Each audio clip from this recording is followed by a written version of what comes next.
Myself Rashmi Namdev from Middle School Risali, Cluster Risali, Block Dur, District Dur, Chhattisgarh. I am again here with the lesson of Class A, Lesson 15, The Birdman of India. Birds तो आप सबने देखी ही होंगी. Birds कितनी खूबसूरत दिखाई देती है. तरह तरह की बर्ड्स देखिए, छोटी बर्ड्स, बड़ी बर्ड्स. तो इन्हीं के बारे में हम इस लेसन में पढ़ेंगे. Bird man. अब बर्ड्स तो हमने सुना है, बर्ड मैन नहीं सुना. तो बर्ड मैन क्या है? Bird man of India. India का कोई बर्ड मैन. तो वो कौन है जो बर्ड्स के बारे में बहुत अच्छे से हमको बता सकते हैं, जो बर्ड्स के बारे में बहुत सारा नॉलेज रखते हैं, वो कहलाते हैं बर्डमैन. तो द बर्डमैन ऑफ इंडिया का खिताब दिया गया है. किसको दिया गया है द बर्डमैन ऑफ इंडिया का खिताब? डॉक्टर सलीम अली को. डॉक्टर सलीम अली जो है वो जब छोटे थे तो उनके पेरेंट्स बर्मा चले गए थे. जब वो बर्मा गए तो वो यहाँ अकेले हो गए. तो उनके मामा जी ने उनको अडॉप्ट कर लिया, गोद ले लिया. और फिर उनके साथ वो चूंकि हंटर थे, उनके मामा जी हंटर थे, तो उनके साथ सलीम अली पूरे साथ साथ में घूमते रहते थे. और तभी उनको वो नेचर लवर बन गए. नेचर लवर यानी प्रकृति प्रेमी. उनको प्रकृति से प्रेम हो गया, बर्ड से प्रेम हो गया. फिर उनको लगा कि पक्षियों के बारे में मुझे जानना चाहिए. पक्षी कैसे रहते हैं, वो क्यों उड़ते हैं, क्या खाते हैं, उनको क्या पसंद है, इसके बारे में उनको नॉलेज इकट्ठा करना था. तो वो बोले कि मैं यदि इनके पीछे पीछे जाऊंगा जहाँ वो रहते हैं तो मैं ज़्यादा अच्छे से नॉलेज इकट्ठा कर पाऊंगा. तो इस तरह से वो सबसे अच्छे ऑर्निथोलॉजिस्ट बने. ऑर्निथोलॉजिस्ट यानी पक्षी वैज्ञानिक. The birdman of India doctor Salim Ali ornithologist थे, पक्षी वैज्ञानिक थे, जिन्होंने पक्षियों का संसार हमारे लिए खोला. उन्हें बहुत सारे प्राइजेस मिले, बहुत सारा उन्होंने काम किया. उन्होंने क्या किया, कैसे किया, वो हम इस लेसन में पढ़ेंगे. तो lesson 15, the birdman of India. आइए, the birdman of India, lesson 15 by Rashmi Namdev. मैंने एक प्रेजेंटेशन आपके लिए रेडी किया है. ये देखिए, कोई भी लेसन डाला गया है. हमको ये बर्डमैन ऑफ इंडिया क्यों पढ़ना है, क्लास 8 के हमको सिलेबस में वो क्यों डाला गया है, उसे क्या सीखना है, वही चीज़ें जो है वो लर्निंग आउटकम कहलाती हैं. देखिए क्या है. First, infers the meaning of unfamiliar words. Unfamiliar words यानी जिनको हम नहीं जानते हैं, ऐसे वर्ड्स को जानना. ठीक है. Rights short paragraph coherently in English. अभी अब लेसन 15 तक पहुंच गए हैं, काफ़ी चीज़ें हमने सीख ली हैं. तो अब हम एक पैराग्राफ लिखने के लिए रेडी हो गए हैं. तो हमको वो लिखना आना चाहिए. ठीक है. Aware for environment conservation. Environment क्या होता है? वातावरण हमारा. उस कंजर्वेशन यानी उसका सुरक्षा, संरक्षण, उसके लिए हमको जागरूक होना है. Writes answer to textual and non textual questions. यदि हमको टेक्स्ट यानी कि जो बुक हम पढ़ रहे हैं वो हमारी टेक्स्ट है, तो टेक्स्ट से यदि कोई क्वेश्चन आता है या बाहर से भी कोई क्वेश्चन आता है तो वो हम बना सकें. Study skill note making. इस लेसन से हम नोट मेकिंग भी सीखेंगे. नोट मेकिंग क्या होता है? किसी भी चीज़ के बारे में notes banana, that is note making होता है. अभी देखिए, सलीम अली बर्ड सेंचुरी गोवा में है, जिसका मैंने एक यूट्यूब लिंक डाला है ताकि आप वो बर्ड सेंचुरी को देख पाए.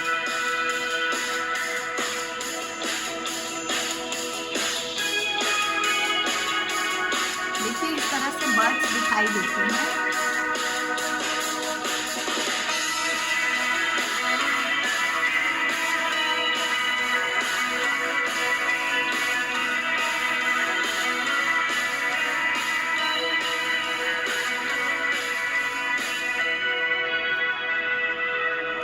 बहुत सारी बर्ड्स हैं बर्ड सेंचुरी में. इसको नाम दिया गया है सलीम अली बर्ड सेंचुरी, जो कि गोवा में है.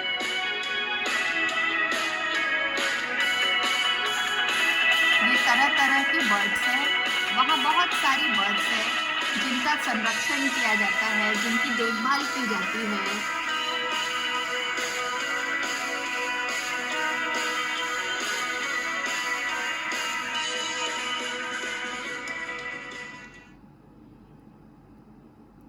तो ये एक बर्ड सेंचुरी है गोवा में। अब ये देखिए, ये है डॉक्टर सलीम अली।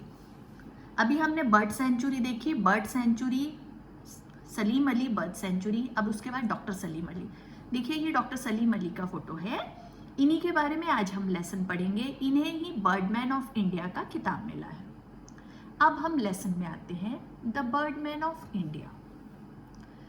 ठीक है, you must have been seen people worshipping birds, trees and animals in many places. आपने जरूर लोगों को बर्ड्स की, ट्रीज की और एनिमल्स की पूजा करते देखा होगा। After observing this you must have wondered as to why people worship nature. आप ये जरूर सोचते होंगे इन सब को देख के कि लोग इसकी पूजा क्यों करते हैं, है ना, नेचर की पूजा क्यों की जाती है। कोई ना कोई कारण होगा। क्यों? क्योंकि नेचर से हमको बहुत सारी चीज़ें मिलती हैं, संरक्षण मिलता है। तुलसी की पूजा करते हुए आपने देखा होगा, बरगद की पूजा करते हैं और भी बहुत सी चीज़ों की पूजा करते हैं। हमारे कई भगवानों के साथ में हम उनके वाहन की भी पूजा करते हैं। ठीक है, a long long time ago worshipping birds, trees and animals were ways devised by our ancestor to respect our ecology. बहुत साल पहले इकोलॉजी यानी हमारा जो वातावरण है, हमारा जो सिस्टम है, प्राकृतिक सिस्टम है, उसको हम इकोलॉजी कहते हैं। उसको बचाने के लिए हमारे बड़े लोगों ने, एंसेंटर यानी कि हमारे बड़े लोगों ने हमको इसका पूजा करना सिखाया। This was also mean to prevent human greediness from destroying our natural wealth. हमारे जो नेचुरल वेल्थ है, धन है हमारा, ये प्राकृतिक धन है। जैसे हमारे रुपए हैं, वो प्राकृतिक धन नहीं है, वो तो फिर से आ जाएंगे, आज खर्च करेंगे कल फिर आ जाएंगे। लेकिन जो ये वाला धन होता है, प्राकृतिक धन होता है, ये हम बार बार नहीं ले सकते, है ना। तो इसको बचाना बहुत ही आवश्यक है। ठीक है, तो ये हमारा क्यों इसको बचाना आवश्यक हुआ, ताकि लोग पेड़ काटे मत, पक्षियों को मारे मत, को बचाएं तो हमारा इकोसिस्टम अच्छा रहेगा। Unfortunately if we look at the present situation, birds and their habitation have faced much destruction. आजकल हम देखेंगे कि बहुत सारे बर्ड्स अपने नेचुरल सिचुएशन से थोड़े डिस्ट्रैक्ट हो रहे हैं, अलग हो रहे हैं, उनकी कमी आ रही है। क्यों कमी आ रही? अभी देखिए कोरोना सब जगह फैला हुआ है, कोविड-19 की वजह से सब घर पे हैं, बहुत सारा पेट्रोल नहीं जल रहा है, बहुत सारी फैक्ट्रीज बंद हैं।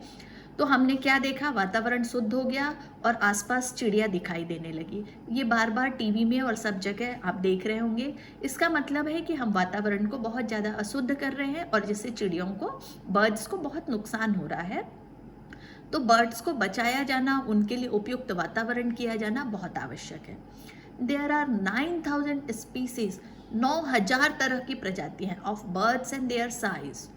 बर्ड्स की 9000 प्रजातियां हैं और उनके साइज में बहुत वेरीज है, बहुत विभिन्नता है, from 5 centimetres to over 2.5 metre. मतलब 5 सेंटीमीटर की भी बर्ड है। देखिए हाथ के एक छोटे से कोने में चिड़िया दिख रही है, ये वाली, ये 5 सेंटीमीटर की और ये 2.5 मीटर की है। तो छोटे से लेके बड़े तक के बहुत साइज में बर्ड्स जो हैं वो मिलती हैं। The humming bird is one of the smallest species of birds and the ostrich which reach a height of over 8 feet. Humming bird जो है वो दुनिया की सबसे छोटी चिड़िया है और ऑस्ट्रिच है जो 8 फीट तक ऊंचा होता है, वो सबसे बड़ा है। Is the largest bird on the planet. पूरे ब्रह्मांड में सबसे बड़ा जो है वो बर्ड है। There are birds which are known for their swiftness such as eagle and the hawk. Swiftness के लिए मतलब अपने फुर्ती के लिए ईगल और हॉन्क जाना जाता है। There are other birds such as vulture which are known for flying at high attitude. Vulture जो है वो बहुत हाई उड़ता है, ऊंचाई में उड़ान भरता है। There are also several birds which have lost the power of flight such as ostrich, emu and kiwi. देखिए ये क्वेश्चन का आंसर भी बाद में आएगा कि पावर ऑफ फ्लाइट किसने किसने खो दी है। देखिए ऑस्ट्रिच, ईमू और कीवी है जिन्होंने समय के साथ वातावरण के परिवर्तन से अपने उड़ने की ताकत खो दी है। इसके बाद है हॉन्ग। There are other birds such as the vulture which are known for flying. ये वापस से आ गया है ना। Birds are called winged biped. Birds को जो है विंग्ड बाइव्ड यानी दो पैरों वाला कहा जाता है। The body temperature of birds remain मोर और लेस कॉन्स्टेंट। बर्ड्स का जो बॉडी टेम्परेचर है ना वो लगभग एक समान होता है। Another interesting feature about bird is their feathers. Bird के बारे में जो सबसे ज़्यादा जानने लायक चीज़ है वो उनके पंख हैं। Observing the feathers of a bird given us an idea about the life that they lead. उनके यदि हम पंख को ध्यान से देखेंगे तो वो किस तरह का जीवन जीते हैं इसका आइडिया हमको जल्दी लग जाएगा। बर्ड्स हैव बीक्स, उनकी चोंच होती है। दे हैव नो टीथ, उनके दांत नहीं होते। Their main food consist of insect, food grains and flesh. उनका मुख्य भोजन जो है इंसेक्ट, छोटे छोटे रिंग, छोटे छोटे कीड़े मकोड़े, फूड ग्रेन अनाज के दाने और मांस होता है। Like reptiles birds too lay eggs. Reptiles की तरह बर्ड्स भी अंडे देती हैं। They have keen sense of sight and hearing. उनका जो देखने का और सुनने का क्षमता है बहुत तीखा होता है, तेज होता है। आपने देखा होगा कि जैसे ही आप देखते हो बर्ड्स जो है आप धीरे से हाथ भी हिलाते हो बर्ड फुर्र से उड़ जाता है। क्यों? क्योंकि उनकी सुनने की और देखने की क्षमता इतनी तेज है कि वो हम सोचते हैं उनके पास जाएंगे लेकिन वो एक छोटा सा मोमेंट देख के भी फुर्र से उड़ जाते हैं। ठीक है, वो इसीलिए, और जैसे उड़ते उड़ते भी वो खाना देख लेते हैं। Birds have the wonderful capacity of adjusting their vision quickly. उड़ते उड़ते भी उनको ज़मीन का खाना दिख जाता है और वो फट से नीचे आ जाते हैं। उनका जो देखने की क्षमता है वो इतनी अच्छी होती है। As a result they can swift their focus from a distant object to a nearby object in a fraction of a second. Second से भी बहुत कम समय में, एक सेकेंड से भी वो दूर से पास की चीज़ों को बहुत आराम से देख लेते हैं। In India the world of birds was expose to us by the great Salim Ali's contribution. जैसा कि मैंने पहले ही बताया है कि भारत में ग्रेट सलीम अली ने चिड़ियों का संसार हमारे लिए खोला है, हमको चिड़ियों के बारे में बहुत कुछ बताया है। He is affectionately known as the birdman of India, इसीलिए उन्हें बर्डमैन ऑफ इंडिया कहा जाता है। Salim Ali was born on 12 November 1896। Salim Ali का जन्म जो है 12 नवंबर 1896 को हुआ था। हिज मैटरनल अंकल, उनके मामा जी अंकल अमरुद्दीन तैयब जी ब्रॉट हिम अप। मामा जी ने उनको गोद लिया। बाकी चीज़ें मैंने आपको पहले ही बताई हैं। His uncle was a Hunter, वो हंटर थे, शिकारी थे, एंड अ नेचर लवर, प्रकृति से प्रेम करते थे। Under his guidance Salim Ali learn to learn and appreciate the nature around him. उनके साथ सलीम अली ने शिकार करना और अब प्रकृति से प्रेम करना सीखा। As a child Salim Ali shot a bird which had a yellow streak running below its neck. एक बार उन्होंने एक चिड़िया पकड़ी जिसके गले में ना येलो कलर की पट्टी थी। His uncle could not identify the species and advised him to contact the Bombay natural history society, जिसका शॉर्ट फॉर्म होता है BNHS इन मुंबई। मुंबई में एक सोसाइटी है थी उस समय में जो चिड़िया का अध्ययन करती थी, अभी भी है ये सोसाइटी, अभी और भी बहुत सी जगह है। बॉम्बे नेचुरल हिस्ट्री सोसाइटी में कांटेक्ट करने बोला। ठीक है, डॉक्टर WH मिलार्ड, वहाँ पे WS मिलार्ड करके एक व्यक्ति थे, the honorary secretary of BNHS, वो BNHS के सेक्रेटरी थे। Identify the bird as a yellow throated sparrow, उन्होंने उस चिड़िया को येलो थ्रोटेड स्पैरो, स्पैरो यानी गौरैया चिड़िया, वो जो छोटी छोटी चिड़िया दिखती है ना, तो येलो थ्रोट यानी पीले गले वाली स्पैरो के नाम से पहचाना। ही ऑल्सो सोड Salim Ali the society splendid collection of stuffed bird. Stuff करना यानी कोई चीज़ भर देना, जैसे चिड़िया मर जाती है ना तो उसको पढ़ने के लिए उसमें क्या करते हैं, कुछ केमिकल वगैरह भर के और उसको पानी में करके संभाल के रख लेते हैं ताकि उसको देख देख के वैज्ञानिक लोग पढ़ाई करें। तो उन्होंने उन लोगों के पास में बहुत सारी चिड़िया ऐसी स्टफ की हुई थी, वो उन्होंने सलीम अली को दिखाया। This single incident change Salim Ali life and India its best ornithologist as a result. इस अकेले एक वाक्य ने, एक समय ने पूरे सलीम अली की ज़िंदगी को बदल दिया और भारत को अपना सबसे अच्छा पक्षी वैज्ञानिक मिल गया। इसके बाद उनका इंटरेस्ट सलीम अली का पक्षियों के प्रति और भी बढ़ गया। स्टफ्ड बर्ड को देख के उन्होंने क्या सोचा, आगे हम पढ़ेंगे। Once Salim Ali said, "My chief interest in the study of birds has been the opportunity to observe the bird's life history under natural condition and not in the laboratory under a microscope." देखिए, microscope से जो stuffed bird होती हैं, एक microscope आपने science में अभी देखा होगा, प्रैक्टिकल किया होगा, तो वो माइक्रोस्कोप से छोटी छोटी चीज़ें बड़ी होकर दिखती हैं। तो वो बोले कि मैं चिड़ियों को माइक्रोस्कोप से देखना नहीं चाहता, बल्कि निर्जन स्थानों में जहाँ वो रहती हैं, जहाँ उनको कोई डिस्टर्ब नहीं करता, वहाँ मैं उनको देख के उनके बारे में पढ़ना और लिखना चाहता हूँ। By traveling to remote, uninhabited places, I can study the bird as they live and behave in their natural habitat. इससे क्या होगा, वो बोलते हैं ऐसे स्थान जहाँ इंसान कम जाते हैं, वहाँ जा जाकर चिड़िया का अध्ययन करने से मैं उनके वास्तविक व्यवहार को जान पाऊँगा। अब सलीम अली के award. Salim Ali received honors and medals from all over the world for his service, including J. Paul Getty International Award, the Golden Arc of the International Union for Conservation of Nature. Conservation of Nature, प्रकृति का संरक्षण करना, conservation of nature. कौन सा award मिला उनको? J Paul Getty international award, golden ark of the international union for conservation of nature, the golden medal of British ornithology. British India था उस समय, ब्रिटिश थे इंडिया में, तो उनको ब्रिटेन से ब्रिटिश ऑर्निथोलॉजी यूनियन करके एक संस्था थी, उनसे भी उनको गोल्डन मेडल मिला। और उसके बाद Padmashri and Padma Vibhushan from the Indian government. Bharat में प्राप्त होने वाला पद्मश्री और पद्म विभूषण जो है बहुत ही प्रतिष्ठित पुरस्कार हैं, जो बहुत कम लोगों को और बहुत अच्छा काम करने पे मिलता है, तो उनको पद्मश्री और पद्म विभूषण पुरस्कार प्राप्त हुए। His timely intervention saved the Bharatpur Bird Sanctuary and the Silent Valley National Park. उन्होंने समय पे ध्यान देना शुरू किया, तो भरतपुर बर्ड सेंचुरी और साइलेंट वैली नेशनल पार्क को उन्होंने बचाया। हिज फेमस बुक, उन्होंने बुक भी लिखी, the book of Indian birds.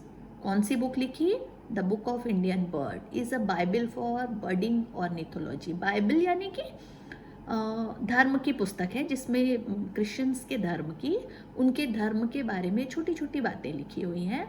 तो ये बर्डिंग यानी कि जो सीख रहे हैं ऑर्निथोलॉजी, अभी शुरुआत कर रहे हैं सीखने की पक्षी वैज्ञानिक, उनके लिए ये बाइबल की तरह है, मतलब छोटी छोटी बातों का उनको ज्ञान मिल रहा है। ही पास्ड अवे इन 1987, उनकी मृत्यु 1987 में एट द एज ऑफ 91 की उम्र में, 91 साल के थे, 91 की एज में उनकी मृत्यु हुई। ही इज़ नो मोर, अब वो नहीं है, but his legacy lives on, पर उनकी महानता जो है अभी भी विद्यमान है। His dedication to ornithology has left behind commitment group of amateur bird watchers all over India. जो अकुशल बर्ड वॉचर्स हैं, उनके लिए उनके कमिटमेंट और सारा डेडिकेशन, बहुत सारी चीज़ें वो हमारे लिए छोड़ के गए और हमने बहुत कुछ सीखा। तो इस तरह आपको समझ में आ गया होगा कि सलीम अली को बर्डमैन ऑफ इंडिया क्यों कहते हैं। अभी देखिए, बर्ड्स के बारे में पढ़ रहे हैं, तो हम जाने पीकॉक। पीकॉक क्या है? National bird of India, India का नेशनल बर्ड है। देखिए, स्टेट बर्ड क्या है? हिल मैना, पहाड़ी मैना। Bird of Chhattisgarh, state bird of Chhattisgarh, ये छत्तीसगढ़ की बर्ड है। इसके बाद भी कुछ बर्ड्स है। ये हमिंग बर्ड है, देखिए ये स्मॉलेस्ट बर्ड है, 5 सेंटीमीटर। देखिए उंगली के ऊपर छोटी सी दिख रही है, कितनी छोटी सी चिड़िया है। ये ऑस्ट्रिच, ये सबसे लॉस्ट द पावर ऑफ, इसने उड़ना छोड़ दिया है और ये सबसे बड़ी चिड़िया है, लेकिन ये बहुत तेज दौड़ती है। इसके बाद में देखिए कीवी, इसने भी उड़ना छोड़ दिया है, नहीं उड़ पाती है। ईमू, ये भी नहीं उड़ पाते हैं। ये कुछ बर्ड्स की फोटो मैंने लगाई जो जो पार्ट में आए हैं। ईगल, पावरफुल और स्ट्रॉन्ग है ना। हॉन्क, नोन फॉर देयर स्विफ्टनेस, ये अपने स्विफ्टनेस के लिए, अपने हाइट में उड़ने के लिए जाने जाते हैं। अब वर्ड मीनिंग, डेइटीज। देखिए मैंने कुछ इंग्लिश में मीनिंग लिखा है और आपको इनका हिंदी मीनिंग डिक्शनरी में कंसल्ट करना है। कभी भी यदि पूरा काम टीचर कर देंगे तो बच्चे कैसे सीखेंगे, इसलिए हम क्या करते हैं, आपको इंग्लिश मीनिंग बता रहे हैं, हिंदी मीनिंग आपको डिक्शनरी में खुद ढूंढना है। खुद करेंगे तो जरूर सीखेंगे, खुद करने से आप ज़्यादा सीखते हैं। Deities, ecology, exist, species ancestors, wing, biped, constant, ostrich, feather, sight, sensibility, often, ornithology, conservation, reptile, sanctuary, ये आपको बुक में भी मिल जाएगा, ठीक है। honorary, observation, intervention, budding, legacy, amateur, splendid, uninhabited। अब कॉलम ए को कॉलम बी से मैच करना है। इकोलॉजी क्या है, डेइटीज क्या है, कंजर्वेशन क्या है, अमेच्योर क्या है और ऑनरेरी क्या है। इनकी ये मीनिंग्स है डिटेल्स में जिनको मैच करना है। मैंने इसके आंसर की भी रेडी की है। इकोलॉजी क्या है, flowers, animals, bird in the environment. Deities क्या है, images that we worship. Conservation क्या है, attempt to save natural resources. Amateur, those who are not expert. Honorary, given as an honor and not according to the usual rules, है ना। अभी देखिए homework है ये आपके लिए। पिक्चर ऑफ अ बर्ड, एक बर्ड का पिक्चर दिया हुआ है मैंने। इस बर्ड को आपको पहचानना है और इसको डिस्क्राइब करना है। अच्छे से देख लीजिए। अब पैराग्राफ लिखते समय आप क्या क्या देखेंगी, द बर्ड्स बीक, उसकी चोंच कैसी है। The birds colour and feather, उसके फेदर और उसका कलर कैसा है। It's neck and right what you have observe, उनका गला कैसा है, लॉन्ग है, शॉर्ट है ना। इस तरह की चीज़ें आप लिखेंगे। द लेंथ ऑफ अ नेक, नेक की लेंथ लिखेंगे। Height of the bird, bird की हाइट लगभग कितनी होगी। ये सारी चीज़ें आप ढूंढेंगे, अपने बड़ों से पूछेंगे। नहीं तो एक बहुत अच्छा जरिया है, आपके मोबाइल में गूगल है, गूगल में सर्च करेंगे तो आपको मिल जाएगा और फिर आप इसके बारे में कुछ लिखेंगे, पैराग्राफ लिखेंगे। ये आपका होमवर्क है ना। तो होमवर्क करके आप मुझे दिखाएंगे। Hope you enjoy your learning.